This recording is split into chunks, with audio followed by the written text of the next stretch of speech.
Hope you all are having a good night. I decided to do a impromptu live stream because I'm waiting on some measurements to complete. And hopefully you like the thumbnail. That's from some time back.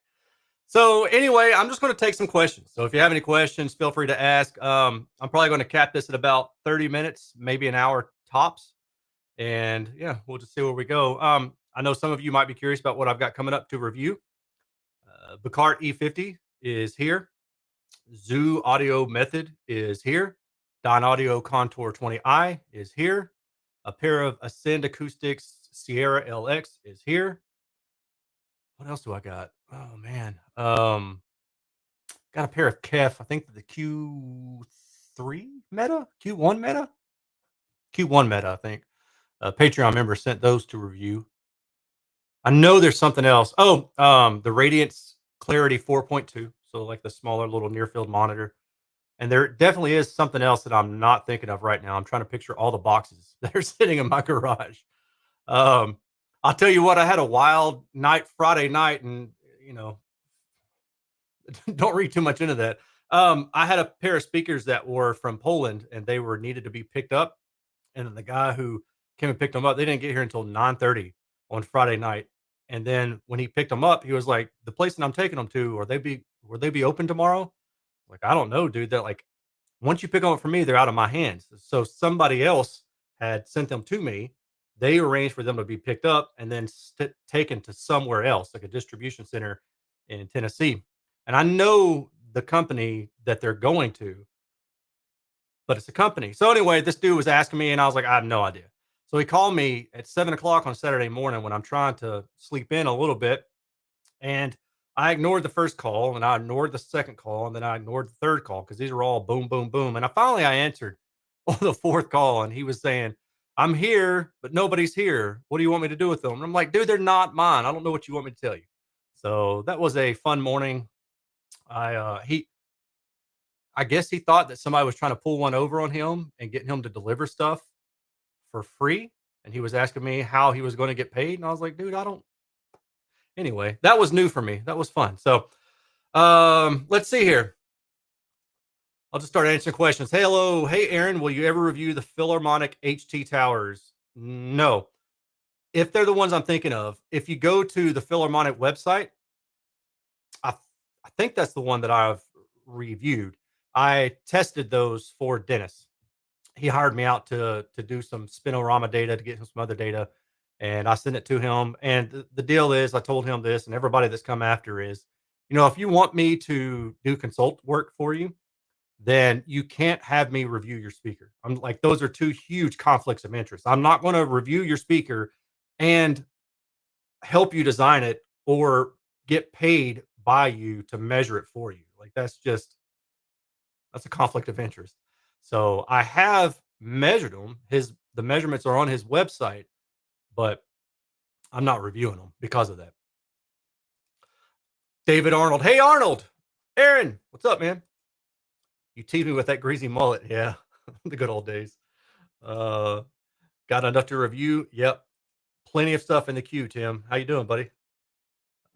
See here, excited to see how Ascend Sierra LX perform and if you like their tonality. So I'll just tell you guys this, and I'll mention it again in the video, but these came from their owner, and their owner sent them to me to review because he was curious about it. I said, sure, yeah, go ahead.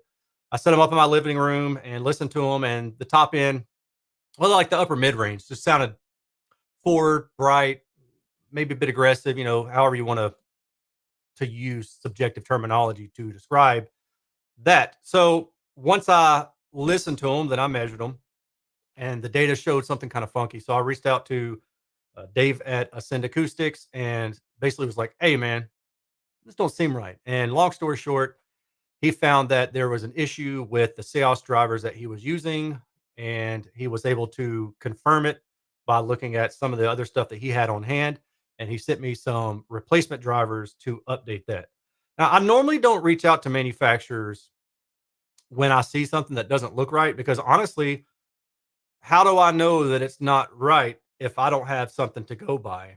Meaning that Ascend Acoustics has clipple measurements on their website. So I was able to look at that and say, yeah, this something's not right here. I was like plus 2, maybe 2 dB or so at around 2K, and I knew like that's not right. So I reached out, gave him the opportunity to figure out what was going on, and he's replacing it. And I said, "Yep, I'm just gonna let people know." And he said, "Yeah, man, that's fine." So I'll let you know, and I'll probably mention it again in the video. But if I don't, it's not because I'm trying to hide it. It's just probably because I forgot. Okay, cool. Um, Triple eight or V10. So the MoFi speaker. I mean, the triple eights are awesome. The V10s are awesomer, but they're huge. The V10s are coming in at some point. I don't know when, but I will be reviewing those. So hang on to your pants. Hey there, appreciate what you do for the community, man. Just saying hi since I can't stick around. Hey, I appreciate that, man. Have a good one, John. Scott, I got a sweet deal on Kef Reference ones, and I've been going in circles looking for a good integrated amp to power them. Any recommendations? Like there's a lot of stuff that I don't have an issue with. It's probably the easiest way to put it. Like I like Macintosh stuff. NAD makes good stuff. Um, Gosh, there's just so much. There's so much good stuff that's sitting out there. I guess the real question would be what range is your budget in? And if you answer, I may not see it because there's a lot of questions already popping up. But yeah, I don't know. Honestly, man, I just don't know. There's too much good stuff out there sometimes to just say, yeah, definitely this one. If it's me, Macintosh, is it like the 9800, 9700? Let me Google this real quick because I don't want to Macintosh integrated amp. Ugh, not that one. Gross. L. L. No, that's not it either. I can't think of what it is. Anyway, it's oh yeah. Let's look at that one. The MA 1200. You guys got to see this. This thing. Yeah, there you go. You should get that. It's only $17,500, right? But they do they do have lower level options that aren't quite as expensive. So this one's kind of cool. This one's kind of cool, but man, there really are. There's so many other things out there that you could look at. So I don't know. I don't want to get hung up on that, but congratulations on your calf though. Those those reference speakers are awesome. They were awesome. Carlos, do you think there are speakers that offer value for money, so-called unicorns, or do you get what you pay? Generally, you get what you pay for. Now, I think the inverse really is true in that it's not so much you find speakers that are diamonds in the rough. You find a lot of crap that's just way overpriced. Cheers. Pineapple, strawberry, and blackberries. Try to get my sugar fix. My buddy Anthony, I told him, I was like, man, I like sweets too much. And he said, dude, just start making you like fruit smoothies. I said, ooh, that's a good idea. So that's what I'm doing. Oh, this is for Scott. Okay. Ross, hello. I live in Cedar Rapids. Cedar Rapids. Do you work for Rockwell, UT, or whatever it's called? No, I do not. I do not. Let's see. Really appreciate the educational videos. Yeah, man, I enjoy doing them. I have fun because a lot of times it's refreshers for me, or it's stuff that really I didn't know a lot about, so I'm learning it too, and then I'm able to bring it to a new audience. You know, without getting too negative, I'll quickly say that there were a few people who were like, "Well, yeah, we already knew this in the '70s or whatever," and then some guy was saying that he wrote about it or made a video about it a long time ago. And my thing is like, yeah, it's cool. Like, I don't think that anything I'm doing is really revelatory. Like, it's not new, especially like the amp video. It's not new information in the sense that it's like it's out there, but not everybody knows about it. Right. So it would kind of be like I said this to one of my friends before. It would kind of be like if I were back in college in my rocket propulsion class and I was learning about star shaped fuel and things like that. And then somebody busted up in there, like, an older person, and said that to my professor, said, "Oh, it's great that you're teaching all these students this, but I knew about it in the 1950s." Like that's kind of the same thing. Right? So it's kind of silly. There's a lot of gatekeeping going on, and I just wish people would stop to think about it before they say stupid stuff like that. Like, who cares that you knew about it 20 years ago? The majority of my audience wasn't even alive when that information was first found out. So, and if they don't know to go look for it, then how are they going to know that information's out there? So I'll just say that. Hi, Aaron. Does it make sense to put treatment on top of my subwoofer as it sits right below my left and right speakers? Honestly, probably not, man. I mean, I could tell you that, yeah, throw some rock wool on top of there, or throw some of that denim. Gosh, I can't remember the name of it now. Comfort fill, not polyfill. It's that denim stuff that they take a bunch of recycled jeans and crap and they put it together and they make insulation out of it. I could tell you to put some of that on top of your subwoofer. But the truth is that unless the subwoofer is like in front and between you and the listening position, even if it's off to the side, it could make its way in front of the sound before the sound gets to your ear or shortly thereafter.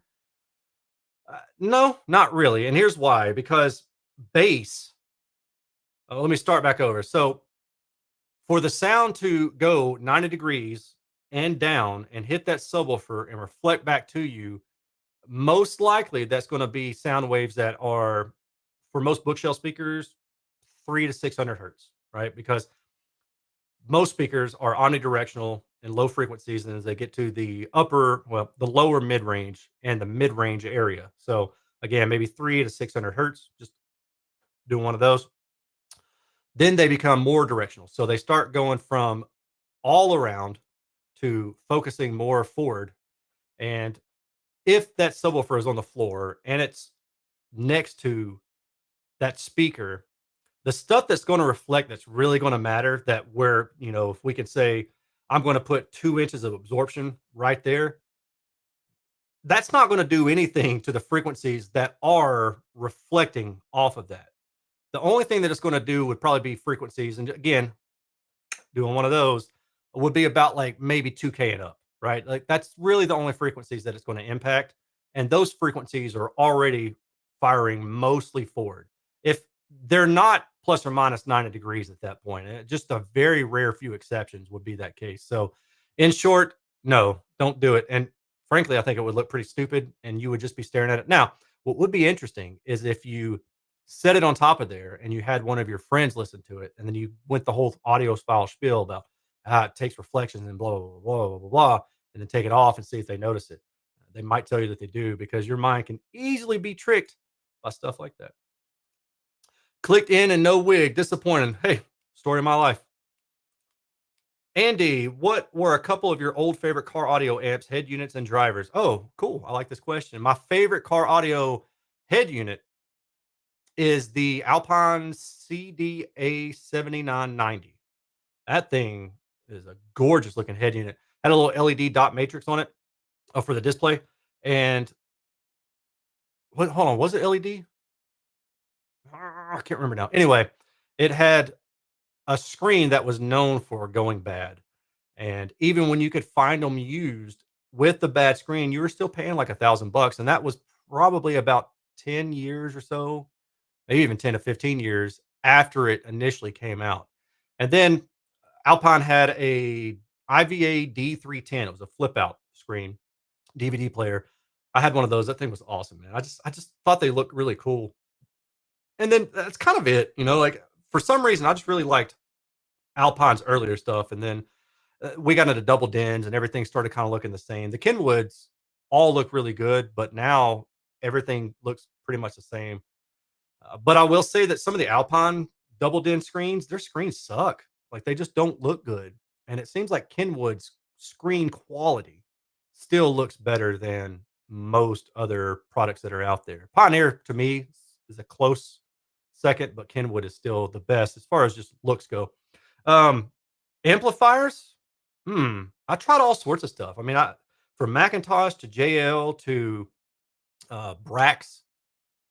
I had a custom Soundstream amplifier for my compression drivers because it was all Class A biased, and it was done so to also reduce the noise floor really, really low because the compression drivers that I were using were super high sensitivity, and any noise in that system was just amplified through the compression drivers.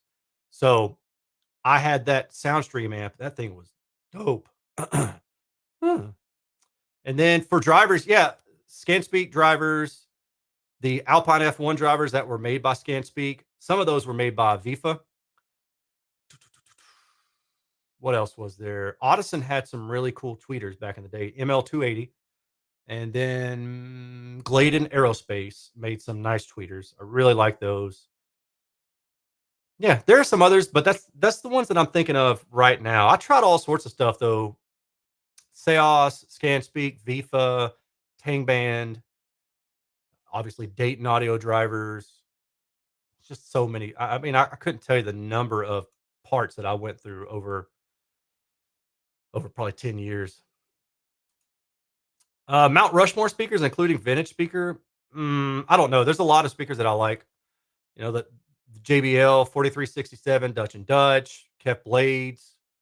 As far as vintage, it's not really my thing. I'm not really into vintage speakers. Um, so yeah, I don't know.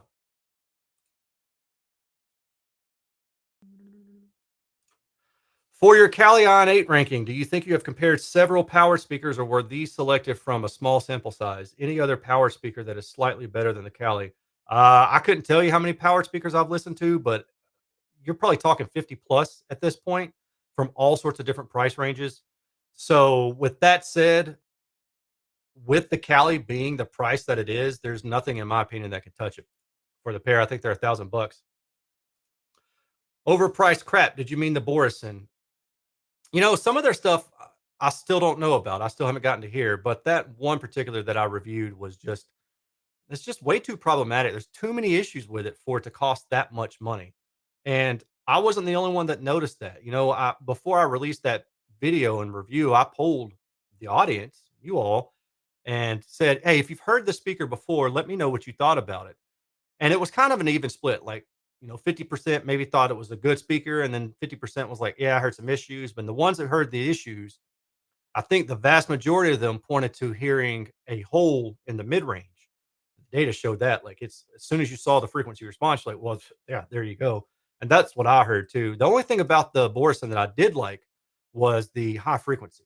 So as I review things, I'm trying to pick apart stuff, right? Because not every speaker is going to handle everything in the same way, and there is no perfect speaker.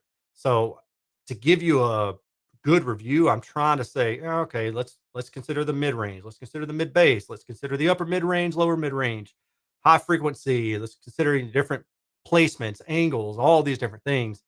And then when I do that, I'm able to break things down, and I'm able to look at some stuff as saying, yeah, overall the speaker was pretty crap, but this thing was pretty nice.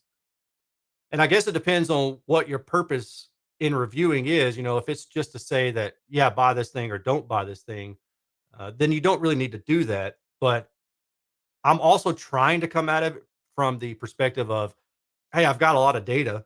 So let's see if we can understand all these different pieces and how they fit together.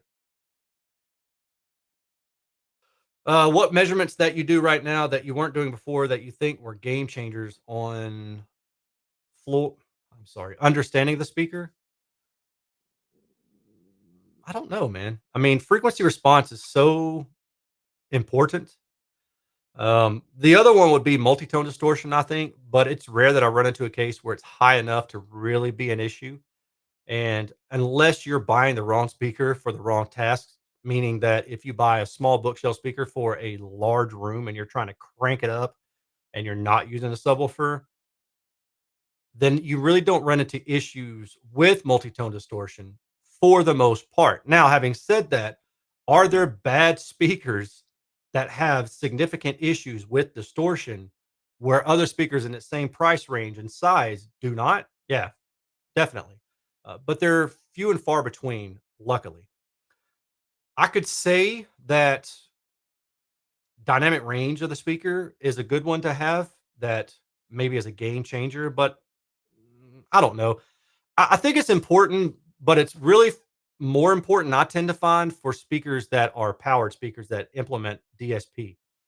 And in those cases, there's two different ways of looking at it. One is if you have maybe a small speaker where there is a lot of EQing up on the low end to make it have good bass at low volumes. But then when you start turning the volume up, that starts dropping. The other thing is just in general, when you start turning the volume up on a speaker, it starts to limit the bass more and more. So even if the speaker would play pretty flat-ish down to like, let's just say 40 hertz, right?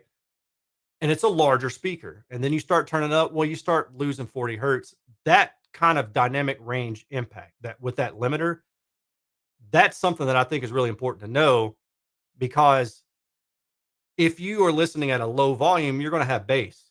But as you turn it up, you also expect the bass to go the same level with the mid range, but it doesn't.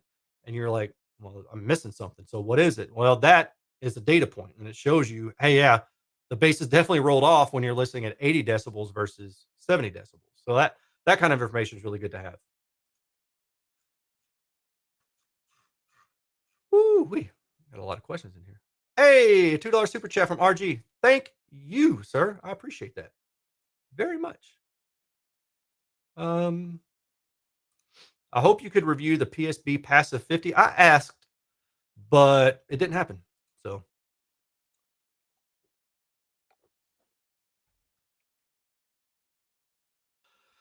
real question though, what are your thoughts on using Genelec 8341A and GLM for living room session? What's the 8341A? Is that one of the ones? Let me see. Oh, so that's the not is that's not the big the one, right? It's probably like the larger size, but not like the extra large. Anyway, I don't know because I don't know the size of the room and I don't know the listening level that is desired. Kind of like what I just said about passive speakers, they can be EQ'd up to give you more low bass, but as you turn the volume up, they start to limit that excursion of the woofer, so they limit the bass. That could be an issue, but I don't know. For your situation, I don't know. It's probably okay. Speaking of Genelec, I have a viewer who reached out and asked, trying to think, is it the 8381? It's their huge flagship speaker. He asked if I would be willing to review it. And I said, yeah, it's like I think each part is 160 pounds or something like that because you can break it down into two sections, like the bass module and then the mid high frequency module. I was like, yeah, we can do that. But I think he's going to go a different way now. But I did reach out to Genelec to see if they would be interested in sending me that. That's a no go. But I then followed up to ask if they would be interested in sending me one of their other speakers, and it's the one where it gets the 8361, I think. Can't remember the model number now, but I asked about that. We'll see. Just curious. I know Huntsville has a Rockwell office. Yep. No, I don't work propulsion anymore. I did that for a short period, and when I did, I worked on the propulsion testing. So I did a lot of stuff with liquid nitrogen. What else was it? Liquid helium systems. But I would design the test rig, right? So we would have a desire to test something. I'm trying to think of how to say this. We would have a desire to test something, and then you'd have to put regulators, valves, and all sorts of components in that system to make sure that everything was working correctly. And so that's what I did for about 2 years or so. And then they moved me into component design where we wrote the specs for different things, regulator valves and things of that nature. And I hated that. I hated it so much. And then I got a different job and I never had to look back at that crap. So anyway,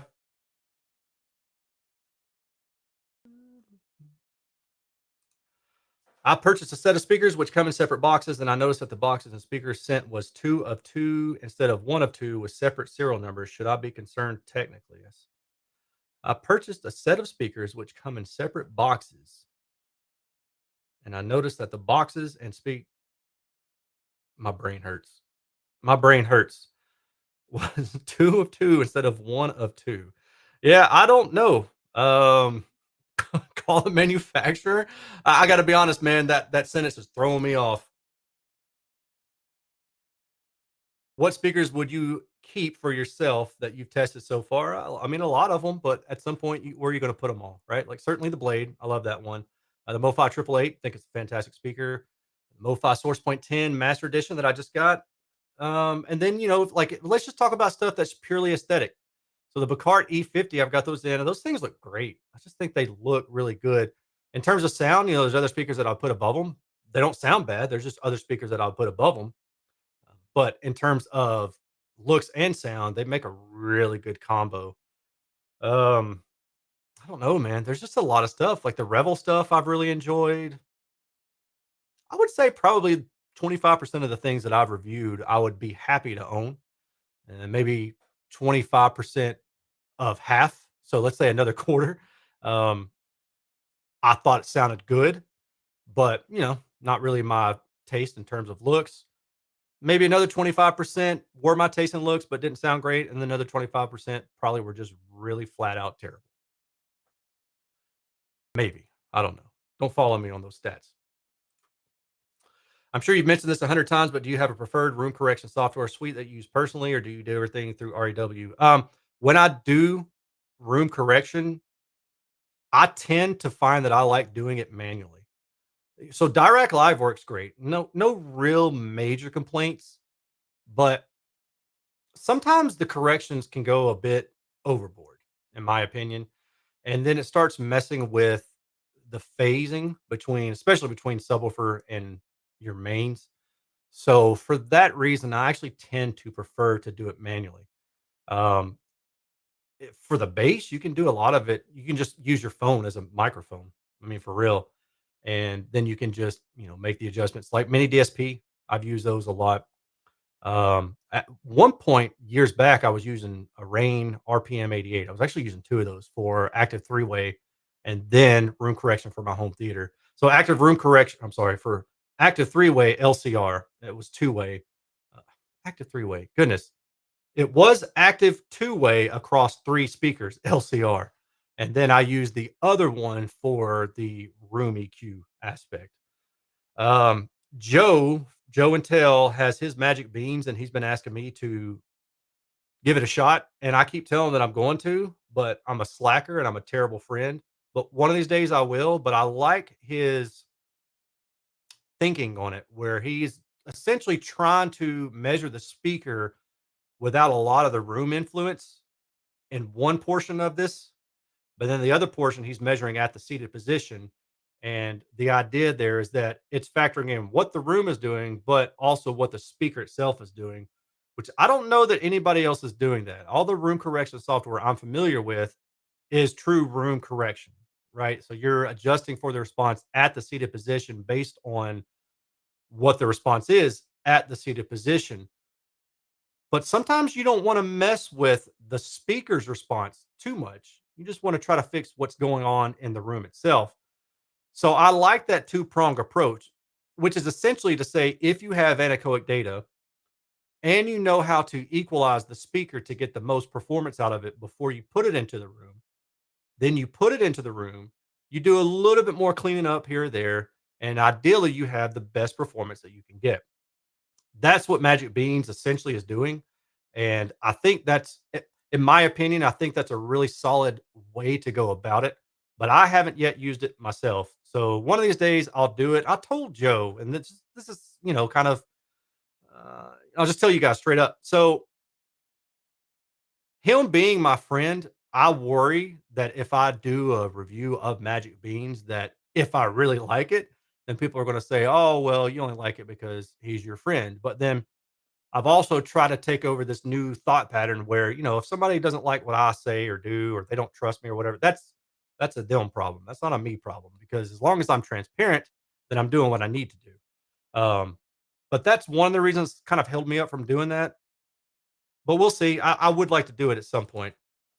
Review the Magic Beans. I wanted an Alpine, but couldn't afford it in the '90s. So at one point, I actually owned the 7909J, and I bought it from. Oh, hold up, I froze. That's a good time to freeze.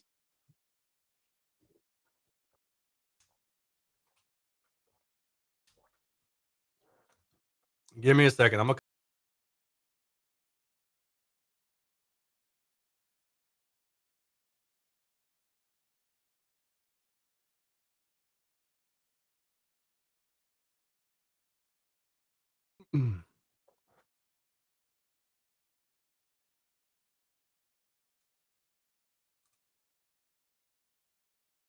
Hang on, y'all. This is what we happens when we go live. I'm gonna bail out and I'll come right back.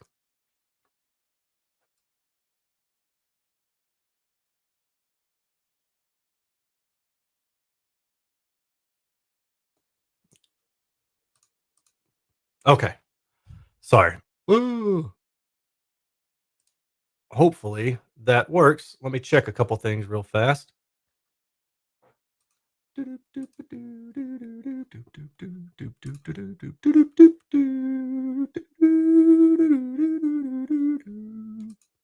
All right. Sorry about that. I've got some weird glitch thing with this stuff that I'm using. So, um,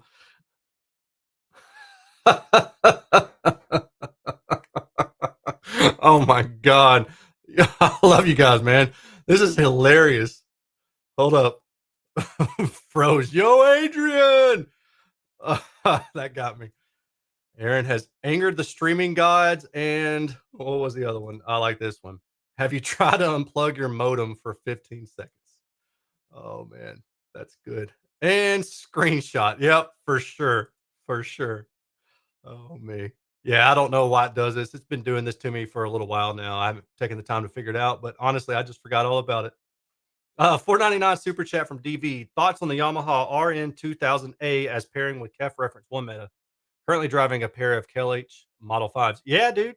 That Yamaha is I really like that thing. The build quality, just the looks of it are fantastic. No issues with sound quality or anything like that. But the Yamaha in-room correction, that stuff's terrible. So do not use that. Is that an ACD flick of the switch t-shirt? No, it's a well, I'm not gonna stand up. It's a back in black t-shirt. Let's see here. I'm gonna try to catch back up. Tom, thanks for all the hard work. I remember you saying you like the Danley Hyperions. I really did. I have seen some DIY Synergy horns. Do you think it's worth going down that rabbit hole for home use? Um, so the thing that I run into with the multiple entry horn designs is that they have a lot of diffraction. The question is, can you hear it? Right. So I've smoothed those out using psychoacoustic smoothing, and they still have those little peaks and dips. And I'm just not sure. Like, I haven't done any ABX testing. What I want to do is to do some, I've got a way to test it basically. And I'd like to do that to see what the audibility is of those many diffraction ripples, peaks and dips. But that's the one thing where I'm like, I just don't know, right? For home audio hi-fi type use. When I see that data and knowing what I know, right? So this is just based on my experience. I feel like that would if I compared it to something that didn't have all those peaks and dips, I feel like that would be noticeable. The benefit that you get with the time coherence and the phase coherence from a synergy, from like a well-built synergy horn, does that outweigh the diffraction that's caused by the build itself? I don't know. But it would be interesting to figure out some way to do a proper test for that aspect as well.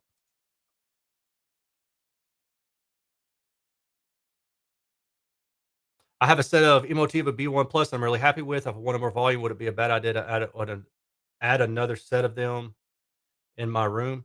Yeah, dude. Don't don't use the same speaker side by side. Don't stack them. Don't put them next to each other. You change the entire sound profile. Entire sound profile. If you want a real quick example, the best way to think about it would be you've got one speaker out here in space and it's playing 20 hertz to 20 kilohertz and it's radiating sound. And then you've got this other one, and now you've shifted him. All right, let's better yet, we've got two drivers and they're radiating sound together. They're like somehow or another you managed to put two drivers right on top of each other, right?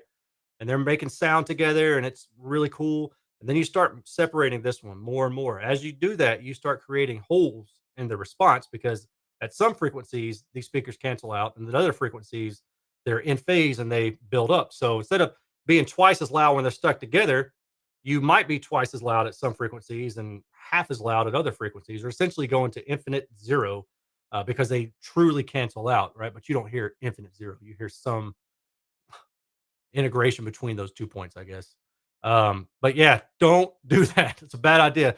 If you want more volume, what I would suggest with what you have, try a high pass filter on those speakers first and put it at like, just try 100 hertz first and see what you think.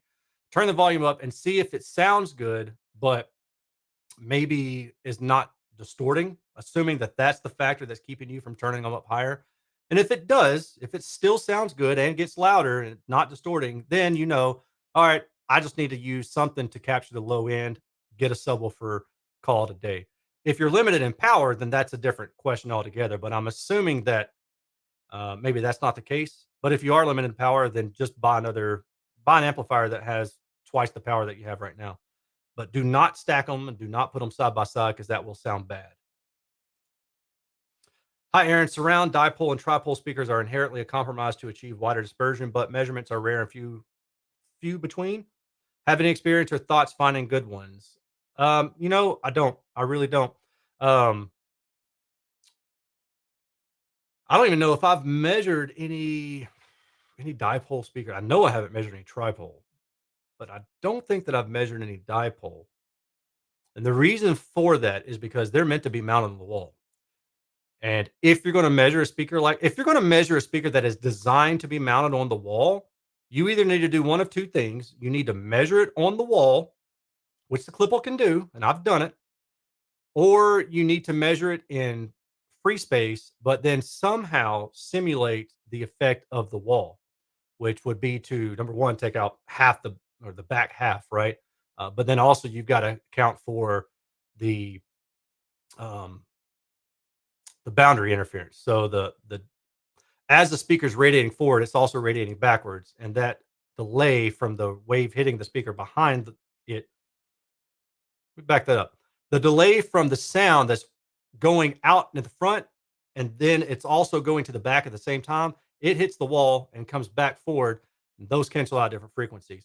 If you look at my, I think it's the Arendal 1961 bookshelf speaker review. In there, I have a few measurements of it being mounted on a wall, and I measured it like it was an on-wall speaker. And you can see a big dip in the mid-range from where it cancels out because that back wave hits the wall, reflects back forward to your listening position, and it cancels out.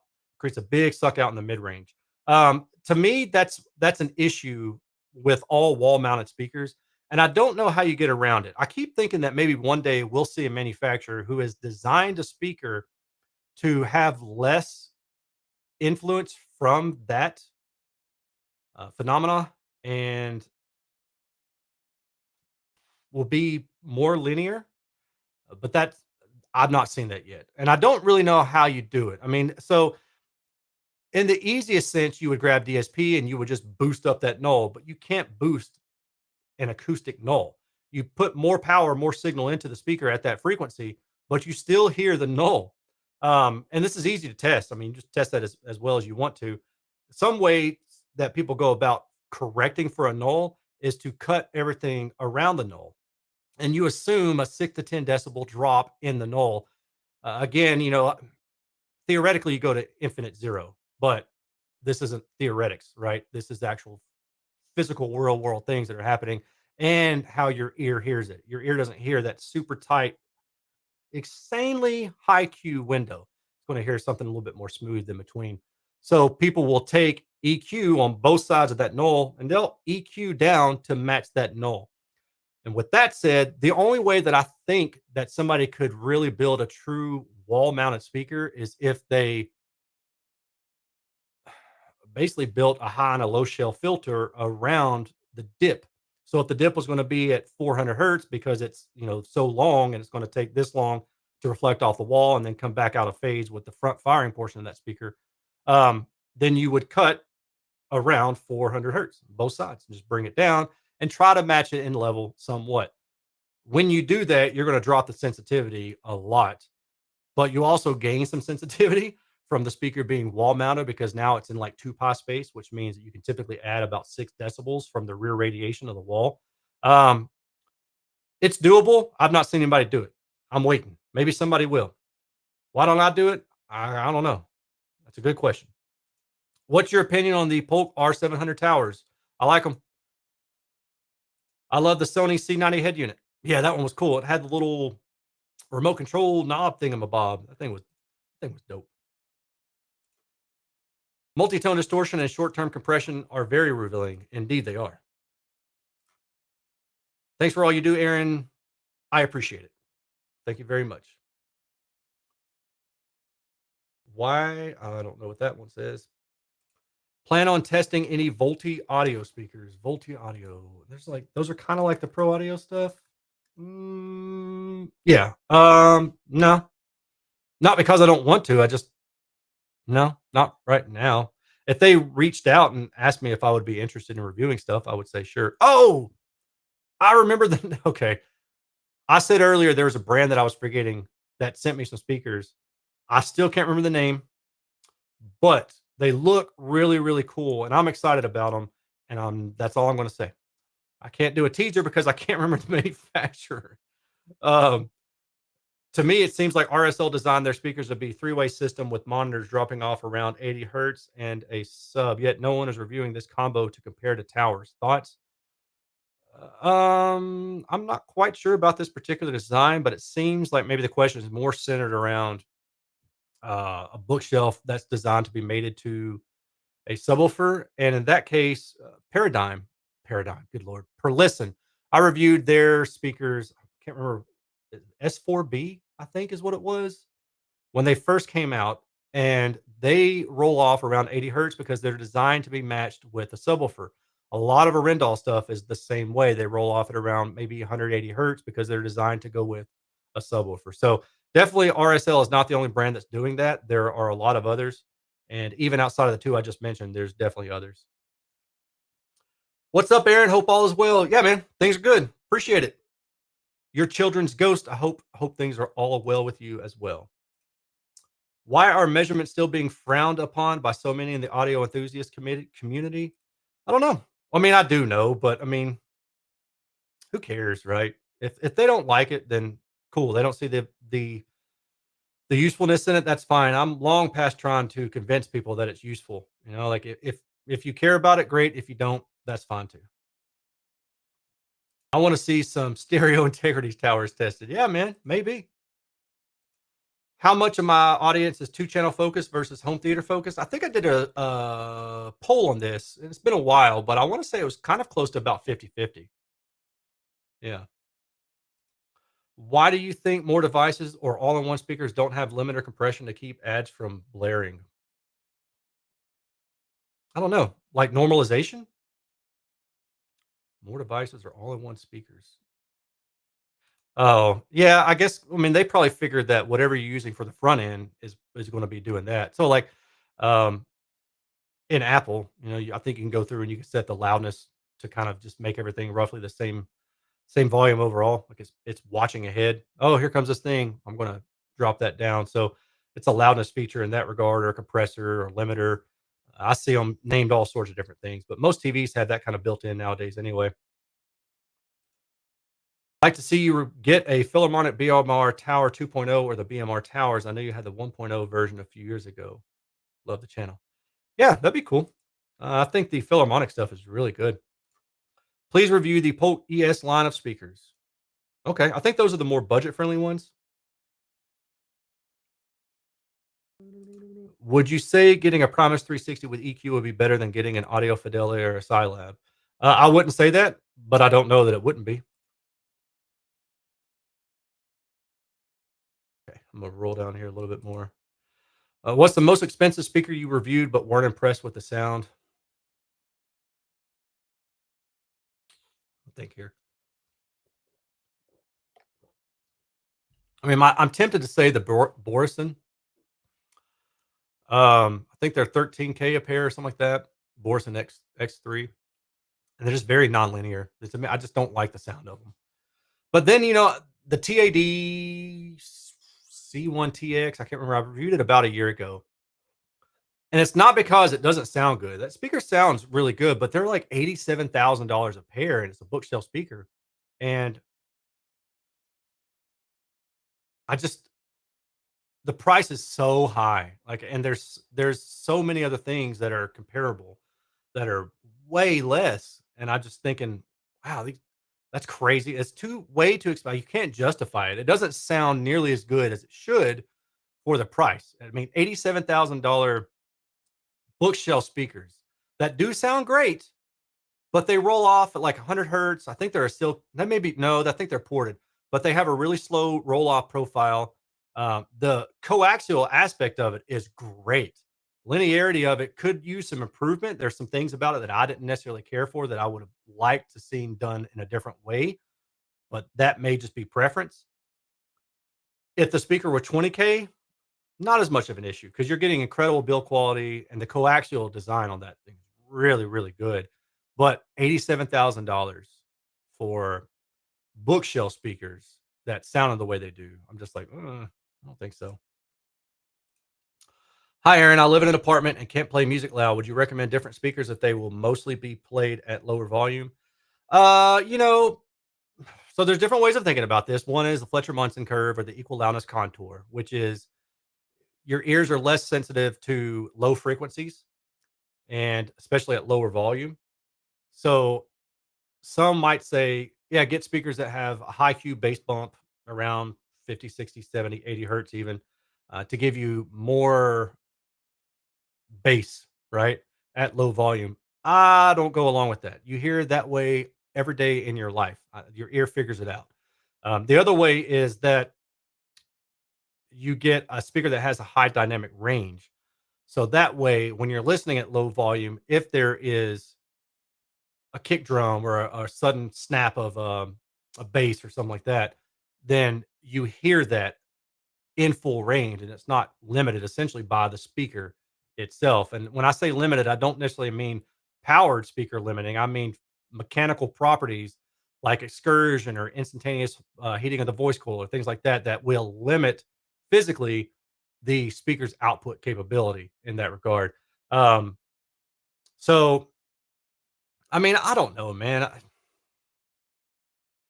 Maybe shoot for a speaker that has a little bit higher sensitivity because they tend to have higher dynamic range, but I want to make it very clear that they don't always have higher dynamic range. And I've seen some speakers currently reviewing a pair that do not at all high sensitivity speakers, but they distort and they have high compression and they're not good.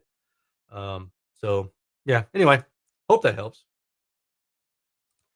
To piggyback on what Chris asked, comment what speaker did you have to send back to a customer manufacturer that you wish you could have kept around? Yeah, a lot of them. The MoFis that I talked about, the Kef that I talked about. I mean, there's just a lot, man. I mean, those the 4367, the JBLs that a dude let me borrow. I wish he had forgotten to come pick them up. Those things were dope. All right. John D, $10 super chat. Thank you, John. I appreciate that. Just wanted to say thank you for all you do. I've learned so much from you. Cool, man. Hey, I appreciate that. That's I mean, that's what motivates me to do this stuff is like to share this information, you know. Like sometimes it's just my opinion, but it's cool. I'm glad that people get something from it. That means a lot. Andy, I used a Pioneer P99 RS for a while, but my favorite was an Alpine 90. Oh God, the Glide Touch. God help me with the 8701 processor and use the 9965 as a screen and was better than the RUX. All right, first of all, you're crazy.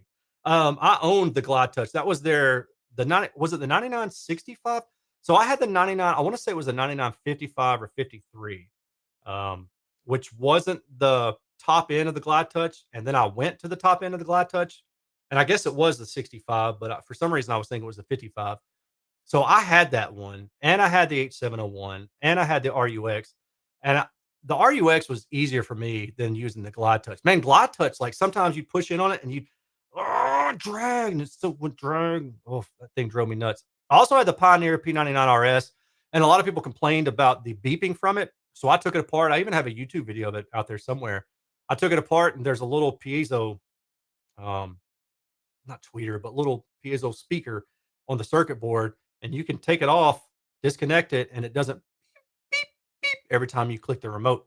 So that's nice. But I did like the P99 using the remote and adjusting things with it. Like once you got used to it, you could fly through that thing. What changed for me was when the Alpine was it the IVA something 200. I want to say W200. It was their double din that you could do all the touch controls for the RE or for the H701 on that.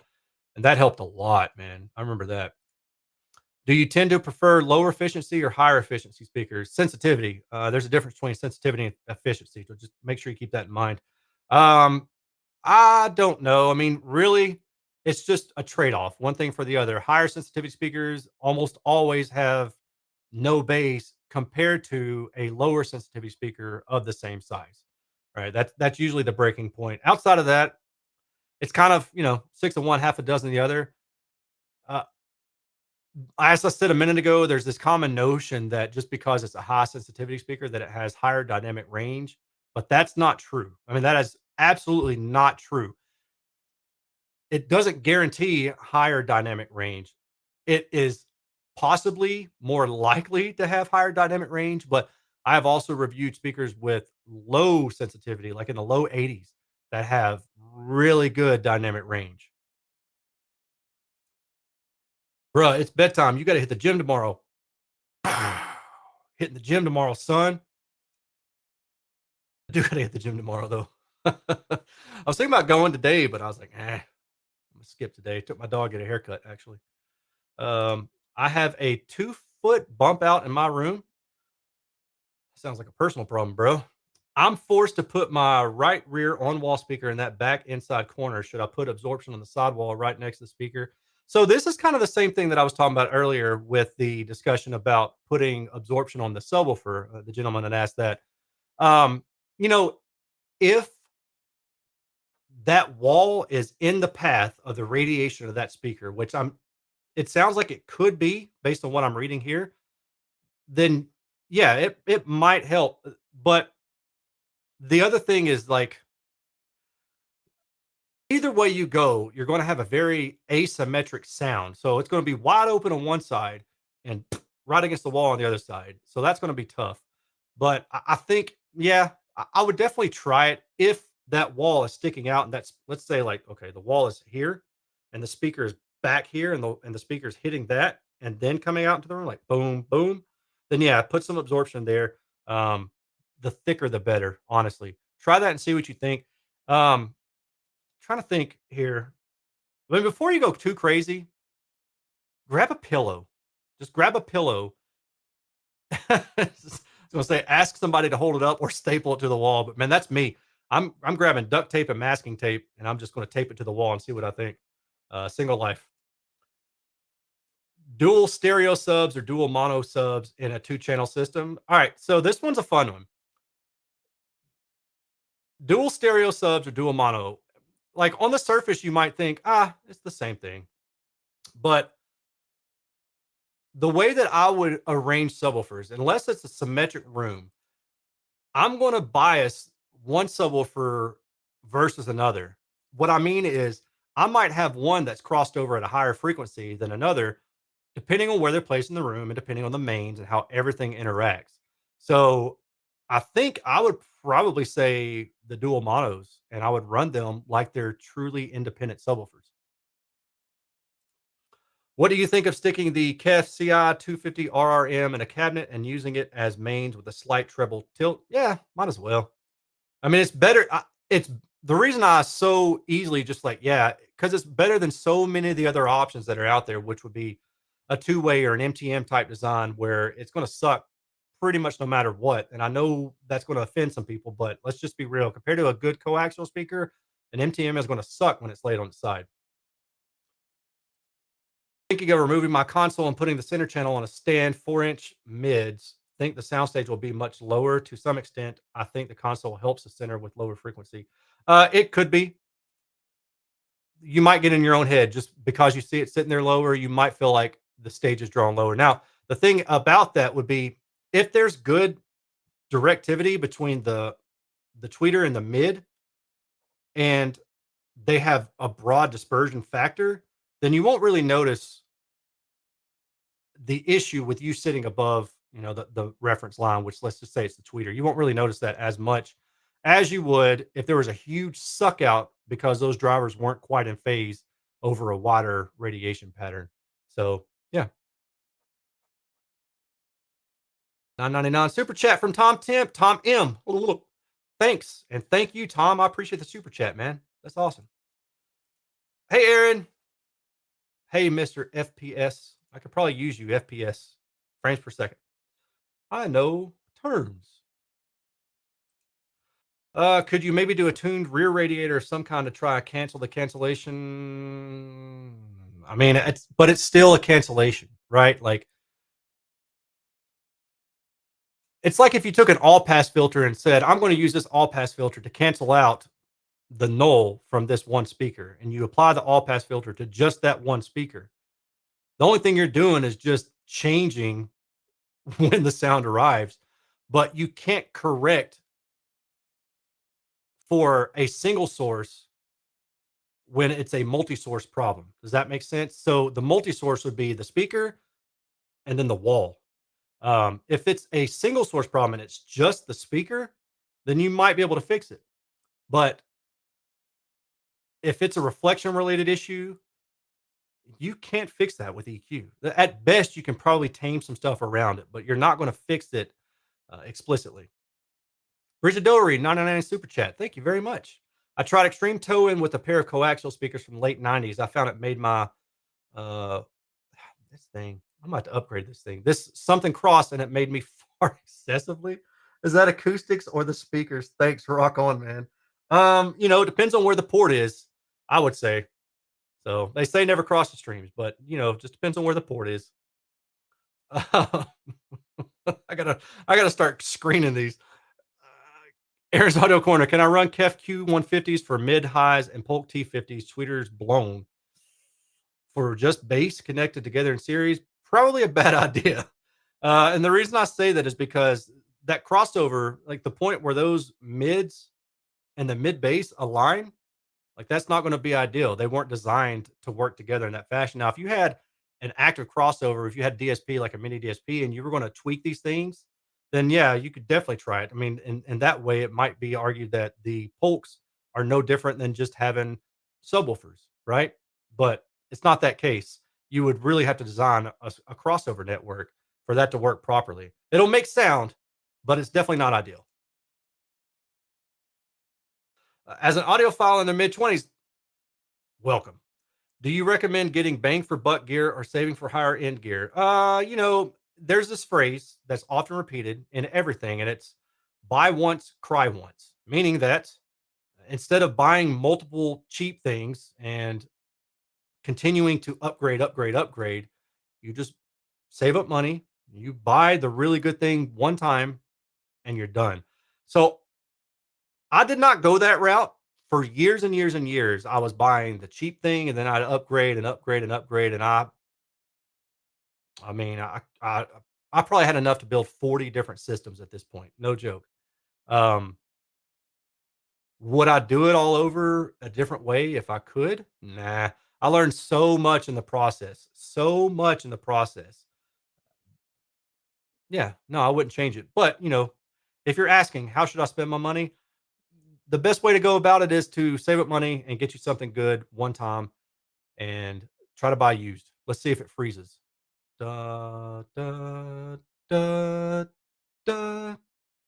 Usually it freezes like every 30 minutes, but it hasn't done it yet. So we'll see. Hopefully I don't freeze with the O face on. $10 from Layla. Did a total refresh. All right. That's my daughter's name. It threw me off. I was like, oh crap, my daughter's sending me a $10 super chat. All right. Sorry. Caught me by maybe a little bit emotional for a second. All right. Did a total refresh, Kef R3M, Buckeye NC, okay, subwoofer, amplifier early this year, and your measurements were indispensable. That's awesome. Have you ever heard of any MBL? I've heard MBL at a couple shows. Gosh, I can't remember what I thought of them though, to be honest. I remember one show where there was a wall that was like just doing some weird stuff for them, and I was like, I don't like that. Um, I think my overwhelming feeling was like they're cool, but they don't image well. But that's not really surprising because most Omni speakers don't image well. It's just the nature of everything in the room is a reflection point. So, but yeah, no, thank you for that super chat. I appreciate that. And congratulations on your awesome name. Aaron, are you into headphones and IEMs or purely into speakers? Yeah, no, not really. I mean, I have headphones around, but it's just for casual stuff. Like if I'm trying to edit a video or something like that, then I might listen to headphones just to make sure the noise floor isn't too loud because I can't crank the speakers up uh, too loud, right? Especially when my kids here on the weekend. Um, but yeah, no, I've got a pair of the Apple AirPods, and I just use them at work or when I go to the gym or ride my bike or whatever. But that's pretty much it. Chris, I've learned a lot from you, man. Have you ever built your own speakers? Yep, I built a few. They're documented on all sorts of forums. Uh, man, I did the last one I built was probably about 10 years ago, and I did a lot of testing with that. I did a lot of simulation with was it LEAP software, and then I did some actual real tests. I was playing with multiple mid bass drivers and trying to figure out like how do I want to space them apart? Do I want them on the side of the enclosure? Do I want them on the front of the enclosure? And how do I want to set them up? So yeah, I've designed a lot, built a boatload of systems. $5 super chat from Philip. How's your local theater? Ours got upgraded and saw F1. Actually sounded pretty good. Also, favorite Ninja Turtle. Some really good questions here. My local theater does have an IMAX theater, and most of the time when I go to that theater, that's the tickets that I buy for, and it's good. I really like the theater. The one that I used to have nearby when I lived in a different city had their version of IMAX. It was the Big D. Pause. So my issue with that one was when the bass would kick in and start rumbling, something behind the screen was rattling and it drove me nuts. It would like, and I'm like, oh my gosh, can I just go back there and put a piece of foam between whatever's rattling? But this one that I have here in the new city that I'm in is really good. I also really want to see F1, but I think I'm going to have to wait until it comes out, to rent online or something, which, that kind of sucks. I'd like to see it in the theater. Also, favorite Ninja Turtle, Leonardo, blue, sword, leader. Donatello, though, now that I've gotten older. And in retrospect, when I was a kid, I liked the second Ninja Turtle, Secret of the Ooze, the most. That was my favorite one. But as an adult, like when I got older and I had a daughter and she got old enough to watch the Ninja Turtles movies with me, and she went through her Ninja Turtle phase when she was about 4 or 5. We watched all those Ninja Turtle movies together. Man, the first one, like, it was just really well done. That first Ninja Turtles movie was so good.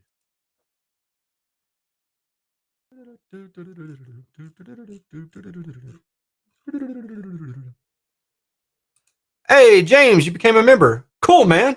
Welcome to the club and thank you for the support. Let's see here. Ported sub versus sealed subwoofer versus sealed sub with passive radiators. Would you pick? Just depends on which one does the job for me.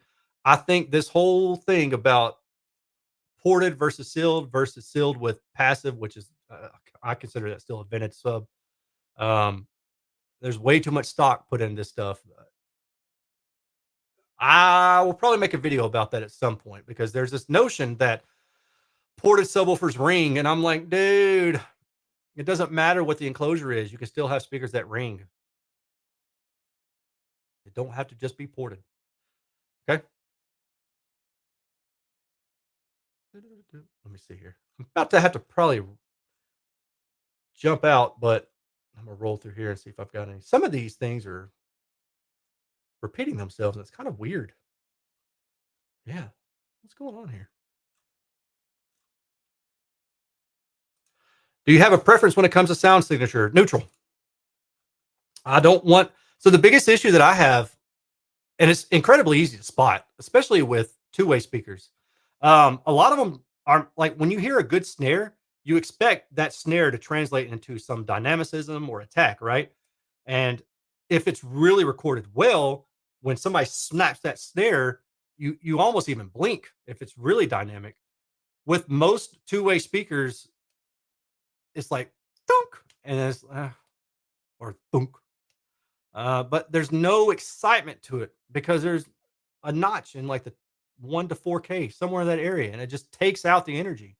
Man, that sucks. Like I don't like that because there's so many good speakers, but they're missing that, and I'm like, that's the I just need you to bring the crossover a little bit more together, tighten things up a little bit, and give me a better speaker. Um, I don't like a boost in the high frequency typically. And if it's, I'd rather have a dip than a boost for sure. But neutral is really what I prefer that. Some people like something else, but I prefer neutral. Do I intend to review some more Neumann and Genelec products? If they send it to me, sure. If not, probably not. Envelopment. What does it mean? And what is a cheaper speaker that sounds good with good envelopment? For me, envelopment means there's a sense of space that is being recreated in the recording. So everything that I ever talk about, you've got to consider the recording. If the recording itself has that information packed in there, then you should be able to hear it, right? Like, hopefully, well, let me put it this way, you have the opportunity to hear it. If the recording doesn't have space in it, it's just kind of a flat two-dimensional sound, um, then you're not going to get that out of the speakers, no matter what speakers you use, unless you're doing some manipulation in the signal path somehow, right? And I don't like that.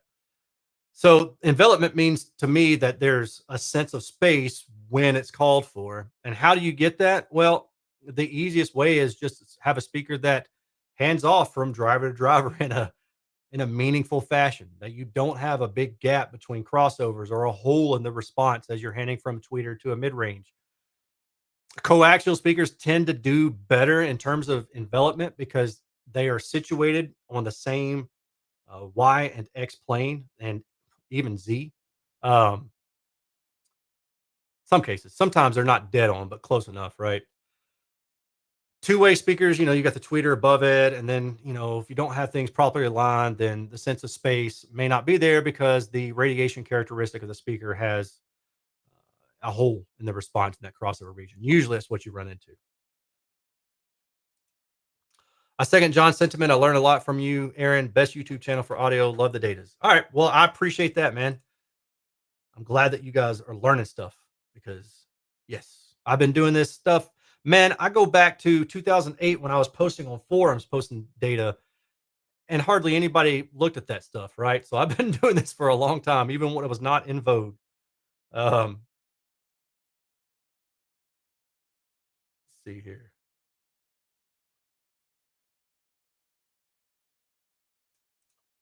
Captain Gafarov. Appreciate all you've been doing. Bought SVS Ultra Evolution Pinnacles after your review. Great speaker with rhythmic G22. What would be ideal crossover for music? Like, so a lot of the times the crossover is going to depend as much on the speakers as the room. So, for example, you may have one room where the crossover works really well at 80 hertz, and we're just assuming symmetric crossovers, right?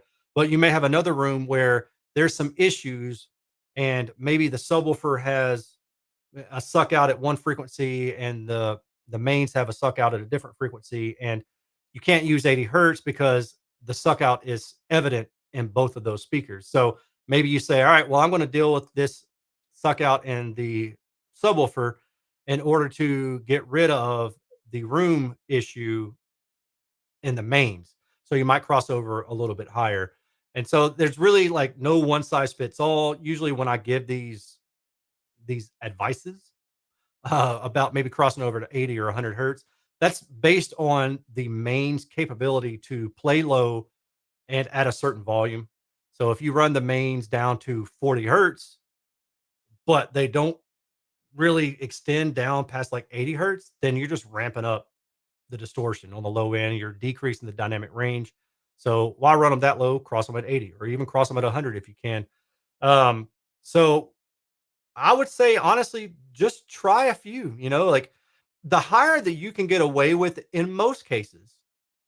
So like if you could go up as high as 200, that would help even more because it's going to take more and more of the load off of your mains and hand it off to your subwoofer. The issue becomes the higher you put that crossover on the subwoofer and the further that subwoofer is from the mains, then you also create a crossover hole between the mains and the subwoofer because in that way they're no different than a tweeter matched to a mid-range, right? So you don't want to have a tweeter crossed over to a mid-range at 10 kilohertz because number one, what's the point? But number two is that mid-range is playing way above where it needs to play. And so the radiation pattern between the tweeter and the mid-range are nowhere near identical. and you're going to have a huge hole in that response because of that crossover. And you can view mains and subwoofers the exact same way. If you want to get an idea of like, all right, I definitely don't need to cross over the subwoofer higher than this value. You can take speed of sound. You can divide it by. I like to divide by 4 for a subwoofer and mains. So divide it by 4, and then divide it by the distance between the different speakers. So um, I'll give you an example. So speed of sound is roughly 13,500 inches per second, or 341 meters per second. But I use inches per second because I'm in the United States and most speakers are measured in inches. So if I do 13,500 divided by 4, that gives me 3375. Is that right? Is that the right number?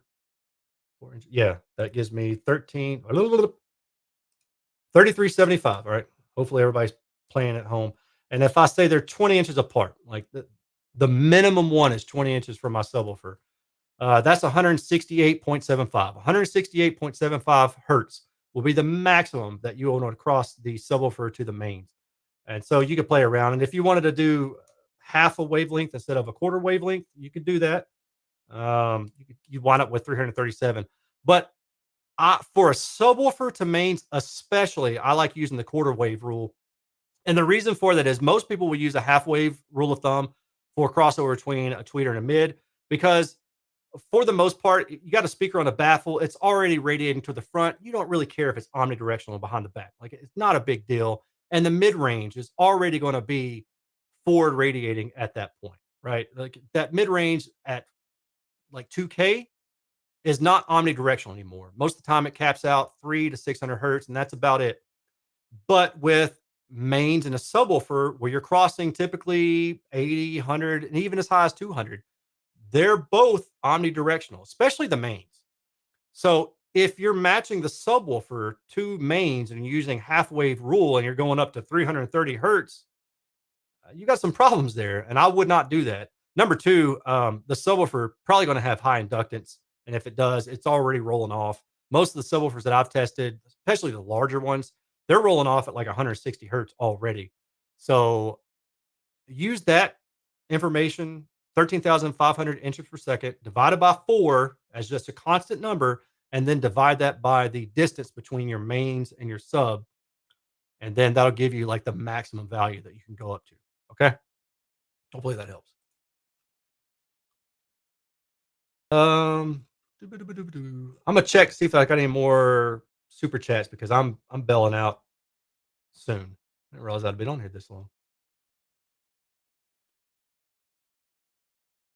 JTR Kalos in for review.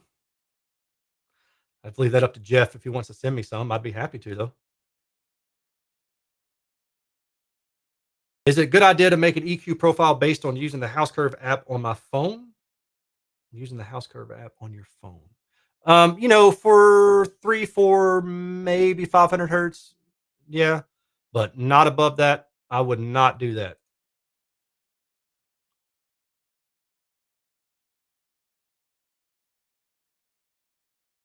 A subwoofer is going to sound as clean as a smaller 6.5-inch driver playing the same 100 frequency, though, right? No, that's not true at all. I mean, 100 hertz is 100 hertz. If it weren't, if it were a different speed, right? Then it would be a different frequency. Frequency, 1 over time, right? That's it. Now, this is where the caveat comes into play.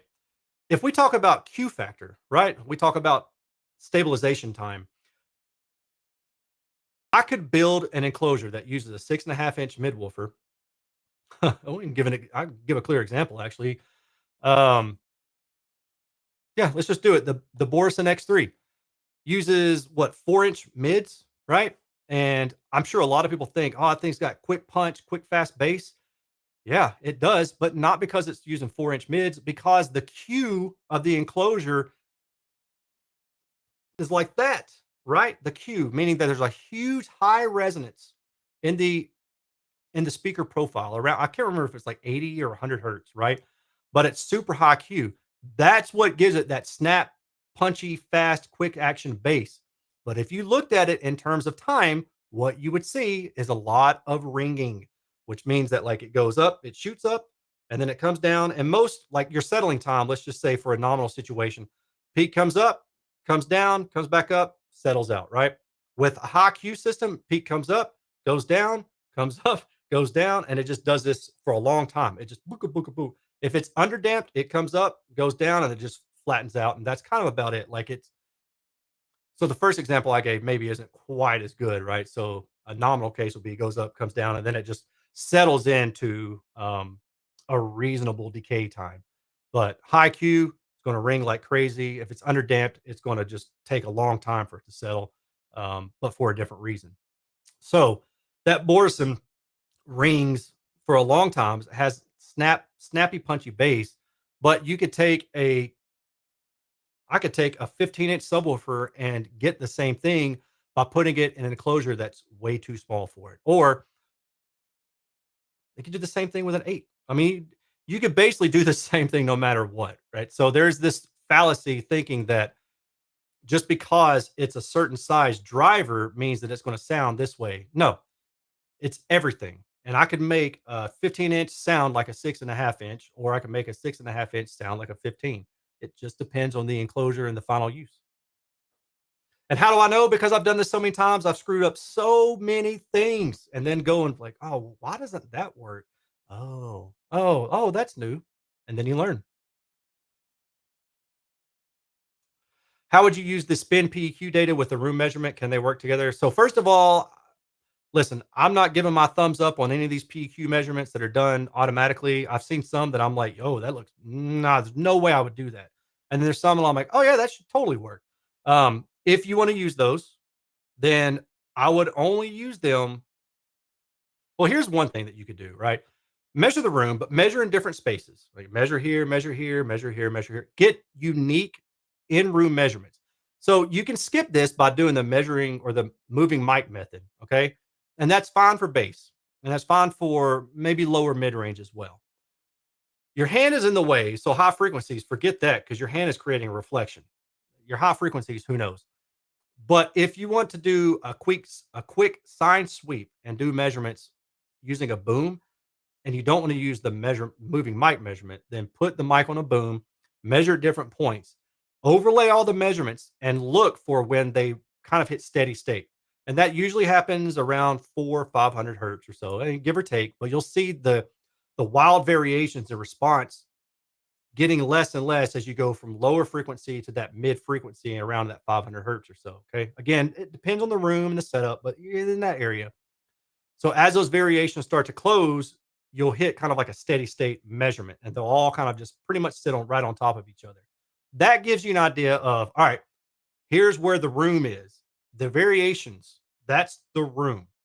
And then that gives you an idea of, okay, this is where I need to EQ for the room, and this is where I need to EQ for the speaker. Hopefully that helps. Waveform tuning, what's up, Miguel in the house? Hey, buddy, how you doing, man? Why in crossovers do you sometimes see different high pass and low pass? 50. You mean like there's a gap in the crossover? And if so, that's because if it's a good design, that's what works. So you don't have to have uniform crossover points. I've run gaps in my crossovers plenty of times, especially between subs and mains. Um, 1999 super chat from Kurt. Thank you, sir. I appreciate that. Love the channel. Great info explaining the way everybody can understand. Well, thank you very much, Kurt. That's awesome, dude. Thank you.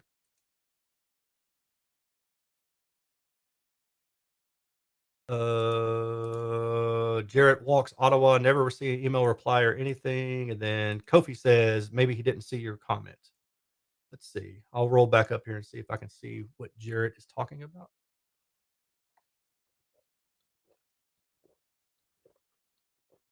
Oh, okay. Let's see here.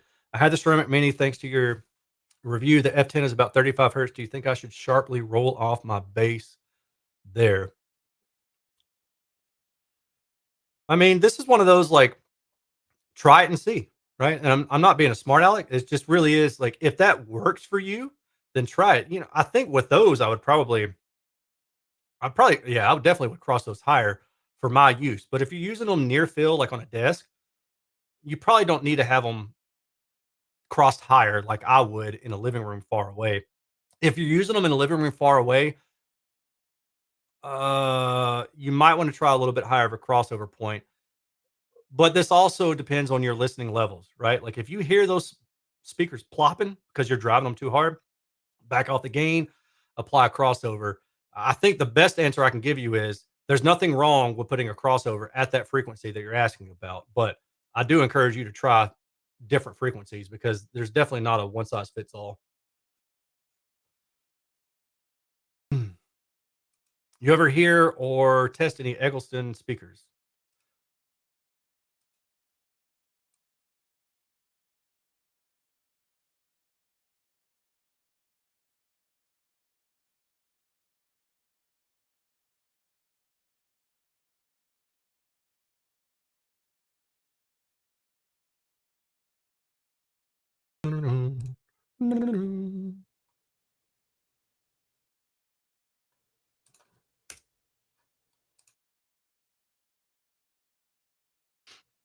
All right, there we go.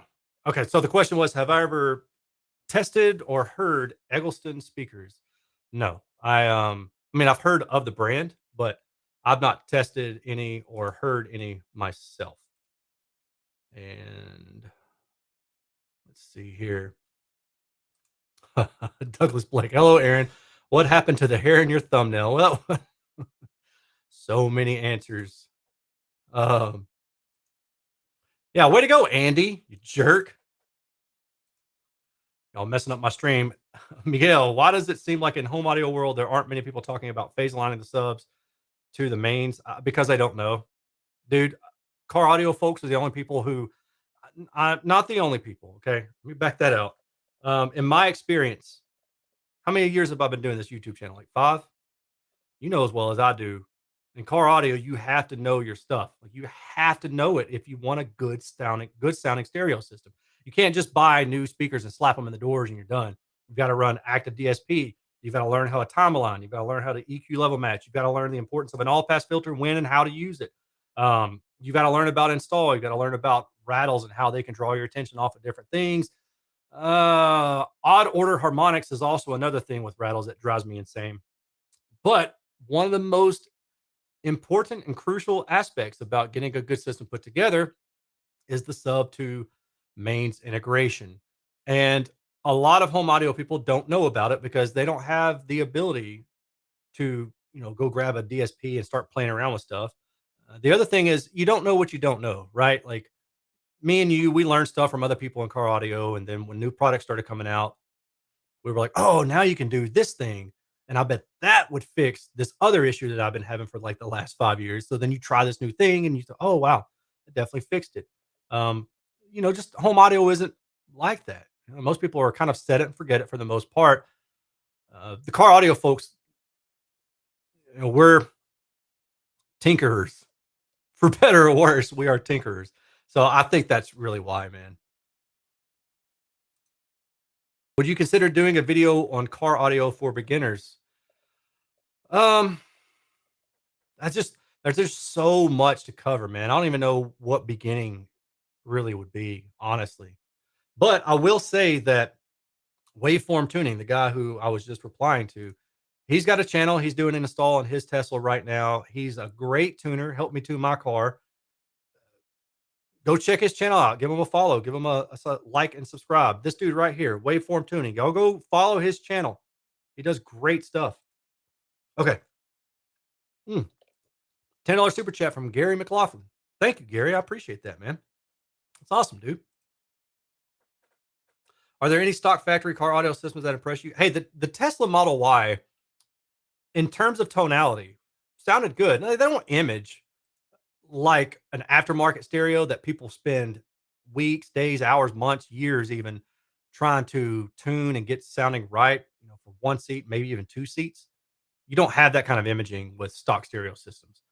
But that Tesla Model Y, actually, in terms of tonality, sounded pretty darn good. My buddy had an Audi. Can't remember the model. Was like RS8, maybe. Maybe it was an S8. I think the RS is like the really sporty. Maybe it was like an S8 or S5, maybe. Anyway, he had an Audi, and same thing. The tonality was pretty good, but no imaging. It was gone. That was about it.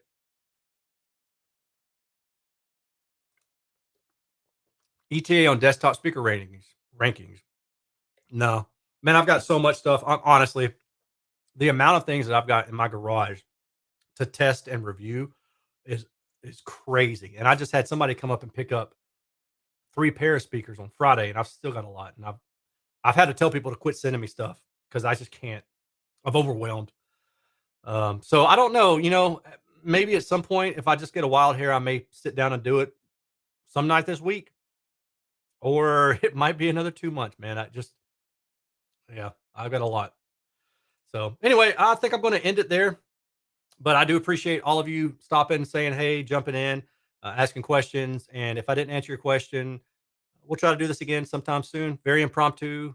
I don't schedule these like I used to, but I'm glad. I like doing this. This is fun getting to talk to you all, and you give me things to think about too. Like I'll walk away from these thinking, oh yeah, maybe I should do a video on that, or oh, people really seem to be interested in this aspect, so I'll try to talk about that more in future reviews. But yeah, hope you guys have a good night or a good day if you're somewhere else in the world where it's almost daytime. And I will talk to you all later. Take care. Peace.